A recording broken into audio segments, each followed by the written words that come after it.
El diseño gráfico es algo más que estética, es el reflejo visual de cómo una sociedad piensa, siente y se comunica. A lo largo de la historia, los movimientos del diseño han estado profundamente ligados a las transformaciones, tanto culturales, filosóficas, sociales o tecnológicas. Por lo tanto, vamos a recorrer su historia desde la revolución industrial hasta el posmodernismo. La revolución industrial supone el origen del diseño gráfico moderno, pero no lo concibe como una disciplina artística, sino como una necesidad funcional en una sociedad que está en plena transformación. Con el auge del la creación del capitalismo, el aumento de la producción y el desarrollo de las ciudades industriales, surge esta necesidad de comunicación. ¿Y cómo surge esta comunicación? Mediante los carteles a gran escala, que son avisos, anuncios, instrucciones o productos. Por lo tanto, es heredero del utilitarismo y el positivismo de la época. Toda imagen tiene que tener una función práctica, por lo que produce una gran saturación visual en las calles, ya que estaban repletas de carteles grandes llenos de tipografía. En este momento no podemos destacar grandes diseñadores, ya que no se entendía el diseñador gráfico como un trabajo artístico, sino como un trabajo más dentro del mundo de la industria y la imprenta. Aunque sí que debemos destacar a Peter Behrens al ser el primer creador de una identidad corporativa. Lo que hemos hablado es de que toda esta saturación visual ya existe dentro de los propios carteles, como podemos ver. Esto se debe a que al tener que aprovechar en una misma hoja, en un mismo cartel, para anunciar varios productos y realizar varios anuncios, la información se dispone en distintos bloques de texto. Por lo tanto, todos usan distintas tipografías para buscar esta jerarquización, lo que produce es una gran saturación.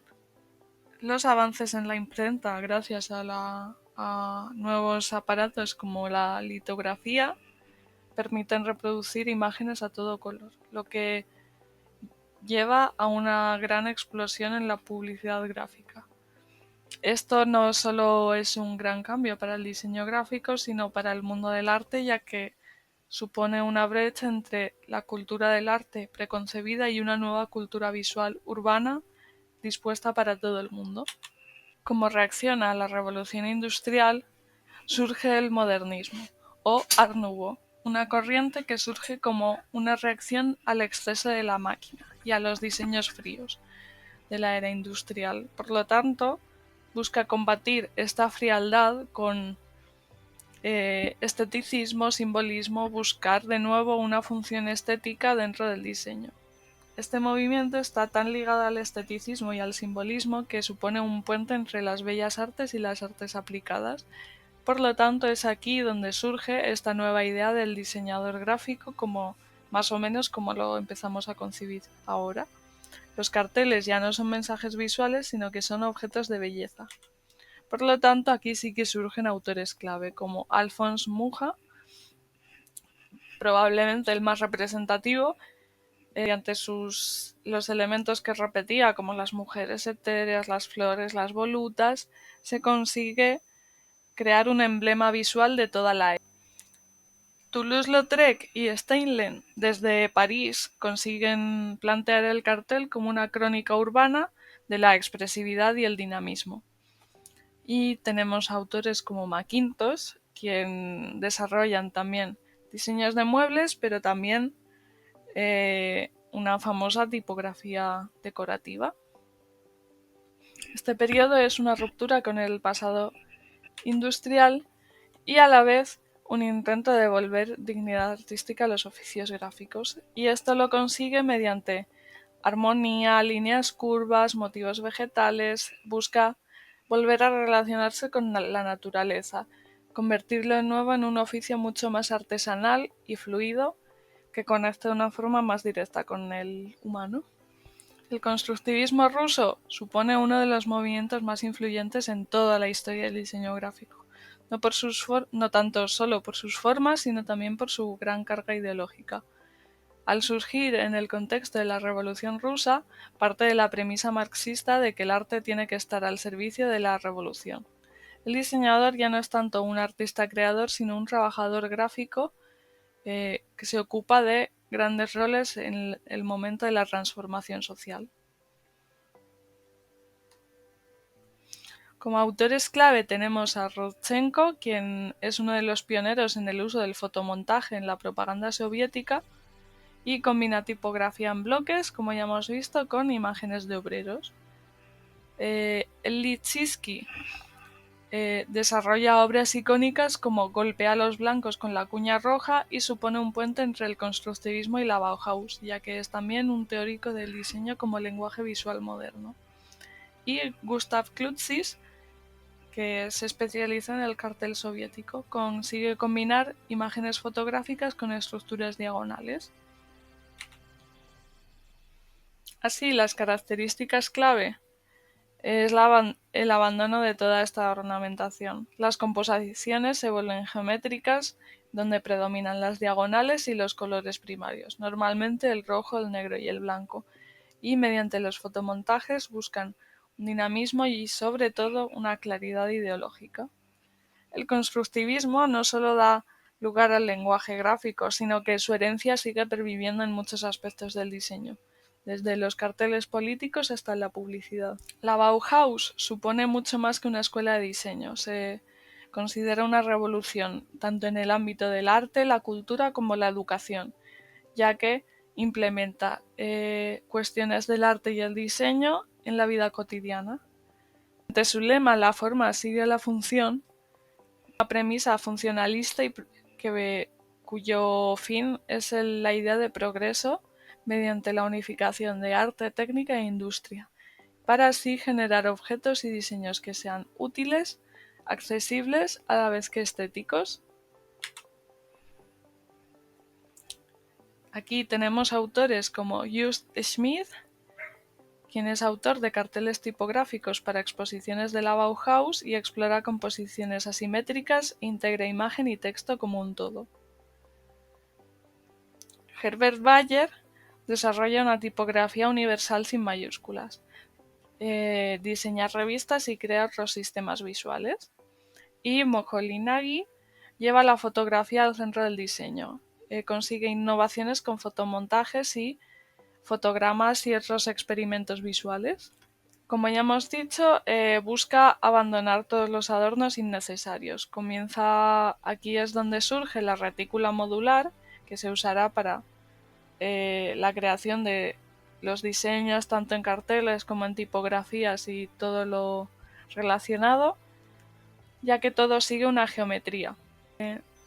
Este tren de pensamiento nos lleva a una sintaxis visual racional que inspirará durante todo el siglo XX, como por ejemplo podemos ver el uso de tipografías sans serif, ya que se busca acabar con toda la ornamentación innecesaria. El estilo internacional suizo podemos entenderlo como una continuación de esto que hemos visto antes, de la Bauhaus, pero también tenemos que tener en cuenta el contexto de la Segunda Guerra Mundial. Suiza, al considerarse un país neutro, consigue convertirse en un foco del arte europeo, ya que los artistas y diseñadores acaban emigrando. Por lo tanto, el diseño gráfico suizo está altamente influenciado por esta neutralidad, por lo que busca una objetividad y una precisión claras. Esto se debe también tanto a esta búsqueda de orden después de todo el caos de la Segunda Guerra Mundial, sino también por la filosofía estructuralista que busca organizar. Como autores tenemos que destacar a Armin Hoffmann, quien consiguió defender el equilibrio entre tensión formal y claridad, Joseph Müller-Brockmann, el máximo exponente del cartel suizo, que consigue un paradigma entre el uso de la retícula, el color plano y una fotografía objetiva. Y Max Bill, quien además de artista también era matemático, lo que podemos ver, apreciar en sus diseños y en sus y en el nivel de precisión que consigue con ello. Los textos ya no se componen de forma libre, sino que se ajustan a una retícula que, aunque ya veíamos en la Bauhaus, ahora es totalmente estricta. Se usa una tipografía sin adornos. Aquí es el momento en el que surgen tipografías importantes como la helvética, y valoran el espacio en blanco y la jerarquía visual. El objetivo es que el mensaje se entienda con la menor interferencia posible. Mientras en Europa está surgiendo este estilo tan ordenado, en Estados Unidos surge una visión alternativa. Diseño como forma de expresión artística, el expresionismo americano. En un contexto dominado por este momento que estamos hablando de que ha acabado la Segunda Guerra Mundial y es el auge del capitalismo y el individualismo en Estados Unidos, el diseño se convierte en un lenguaje personal, por lo que acaba fundiéndose con conceptos como arte moderno, cine o publicidad. Como autores clave tenemos a Herbert Matter, quien fusiona fotografía, tipografía y geometría; Saul Bass, quien revoluciona el mundo del diseño mediante los carteles de cine, convirtiéndolos en piezas narrativas con una gran fuerza gráfica. Tenemos también a Paul Rand, quien crea logos icónicos como IBM o UPS y aplica el collage, síntesis visual y un humor gráfico a su diseño corporativo. No podemos olvidarnos de Milton Glaser, quien combina la psicodelia, la ilustración y la identidad visual, y su famoso I Love New York es uno de los logos más reproducidos de la historia. Este movimiento marca la diferencia entre diseño como orden visual y como acto expresivo. ¿Cómo lo hace? Mediante características como el uso de fotografías de forma totalmente libre y la manipulación de tanto fotografías como tipografías. Los colores buscan transmitir una emoción, ya no tanto tener armonía entre ellos. Y se tiene esta idea de movimiento, de expresión, de lenguaje personal. Ahora veremos muy por encima dos movimientos que son más específicos, pero aún así igual de relevantes, como la psicodelia, que surge también en Estados Unidos en los años 60 debido a la contracultura hippie, que busca en el diseño un nuevo campo de experimentación y rompe así con el orden lógico mediante la imagen, como con colores saturados, composiciones caóticas, una tipografía que se disuelve. No busca la claridad sino la sensación. El objetivo es producir eso, un efecto prácticamente alucinatorio. Sus autores no eran tanto diseñadores académicos, sino artistas gráficos de la escena contracultural, y esta estética se usa sobre todo en carteles de conciertos y portadas de discos. Por otra parte tenemos el cartelismo polaco, que surge en Europa en un contexto de censura y represión política. Como los carteles de los productos culturales que surgen en Estados Unidos son censurados bajo el régimen polaco, les obliga a crear un nuevo lenguaje visual. En lugar de limitarse a la información directa, se expresa mediante metáforas visuales, ilustraciones expresivas y collage. Es un diseño muy humanista con una gran presencia, como hemos hablado, prácticamente se define en teatro y cine. El cartel no busca solo un anuncio, sino una obra con múltiples niveles de lectura que se completa en el momento en el que ves la obra de teatro o la película. Este movimiento es un ejemplo de diseño político sin caer en la propaganda. Por último, desde los años 80 se ha entrado en una etapa de pluralismo, ironía y fragmentación, que es el posmodernismo. Después de todos estos, de todo este orden preestablecido, se llega a la conclusión de que no hay una verdad única ni un estilo válido. Entonces, al haber tantos estilos simultáneos y tantos pensamientos simultáneos, lo que se acaba consiguiendo es una fragmentación, tanto cultural como filosófica, como en este caso del diseño. Por lo tanto, frente a este nuevo mundo que ya no tiene sentido, se reacciona mediante la nostalgia o mediante una reapropiación irónica de la situación. Tenemos autores como David Carson, el más importante, director de Reagan, que se apropia de la ilegibilidad. Ya no es esta una consecuencia, como veíamos en la psicodelia, de buscar esta sensación, sino considera la ilegibilidad, hace de ella su estilo propio. Rudy Vanderlans en la revista Emigre consigue evocar esta estética retrofuturista en la que busca esto, pues una nostalgia de un futuro que no existe. Y Neville Brody, que mezcla punk, tecnología y diseño editorial. Por lo tanto, ¿qué define el posmodernismo? Pues la mezcla. Es complicado sacar características ya que no sigue unas reglas, sino es más bien una actitud. Es el espejo de una cultura visual que ya está muy saturada, es múltiple y autorreflexiva.